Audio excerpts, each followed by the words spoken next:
Canada's economy is beginning to crack. Through my research over the last year, I've been documenting this playing out in real time. Debt costs are exploding while households are maxed out, and all the while the Canadian dollar can't even find a footing when oil catches a bid. All of this is screaming that the structural integrity of the Canadian economy is weakening at a rapid pace. And guys, we need to understand that this isn't just some abstract policy debate. Every dollar Ottawa spends on interest and debt servicing is another dollar taken away from healthcare and education. Families are carrying record debt loads with basically no savings left. And when the Canadian dollar slides, what happens? Groceries and imports get more expensive. So in this video, I want to break down 3 points with charts to show you guys why Canada isn't growing like we think it's growing. In fact, the system is surviving at best, and the cracks are widening every day. Let's start with taking a look at Ottawa's books. And what we can see is that interest payments over the last 10 years have been climbing at a rapid rate. And now they've just about rivaled 1-to-1 with healthcare costs. So for every dollar Ottawa sends to provinces for healthcare, they're spending another dollar just to service their own debts. Guys, this is like the US interest rivaling defense. Right? This is the Canadian version of that. This is one of the most telltale signs that the system is beginning to eat itself alive. Canada is carrying debt loads that if we were a business, GDP is the income and debt is the liability. And right now for Canada, the liabilities are growing faster than our income. Look at this. When we compare Canada's debt as a percentage of GDP to the rest of the G7, we beat the average every day of the week. Every single day of the week. And the 2025 projections, guess what? Canada is projected to have increased their debt burdens while the average of the G7 is decreasing. Guys, something is structurally wrong with the way our economy is functioning. And that's not even half of it. If you guys stick around for the rest of the video, we'll take a look at how much Canadians are really able to save and the implications of that for future generations to come. So stick around, we'll check out the charts together. Here we have it, guys. This is total household savings from 2016 all the way up until projected into 2025. Guys,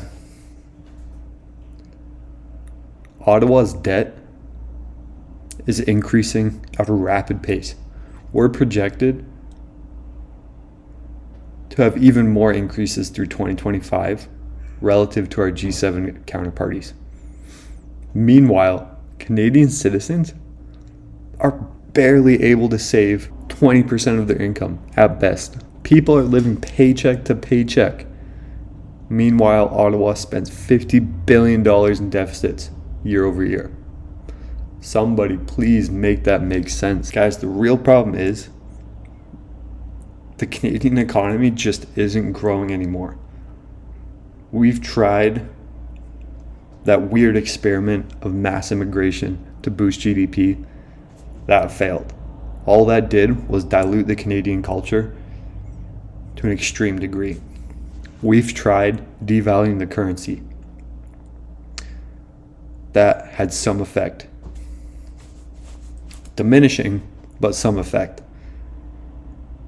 But the results of that, the erosion and complete wipeout of middle class altogether, wealth gaps widening, unchecked government spending,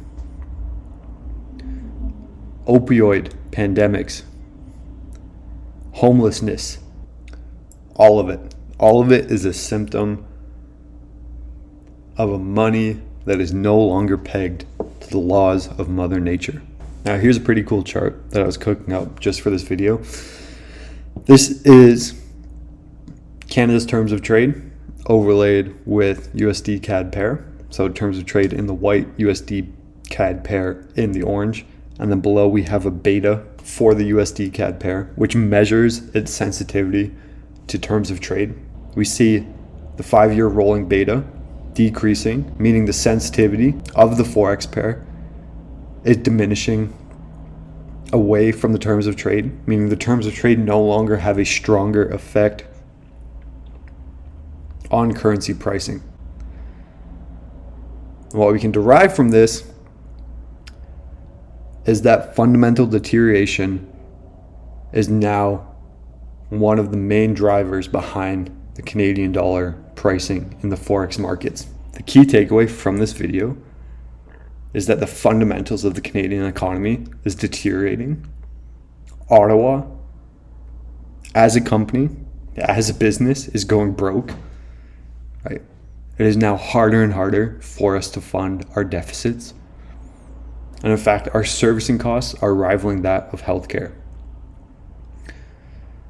So, with a country that has fundamental weakness in its economy, the easiest way out for them, for the governments and the banks, is to paper it over. Dilute the currency. Inject the liquidity as much as needed to support a failing system. It will affect you more than it affects me. I have chosen to opt out, to put my money that stores my value over time, that is easy to transact, highly divisible. You can make the same choice. It is up to you. If you guys enjoyed this video, drop a comment down below. Let me know what you think of the video. Hit that like button. Make sure you subscribe. Catch you guys in the next one.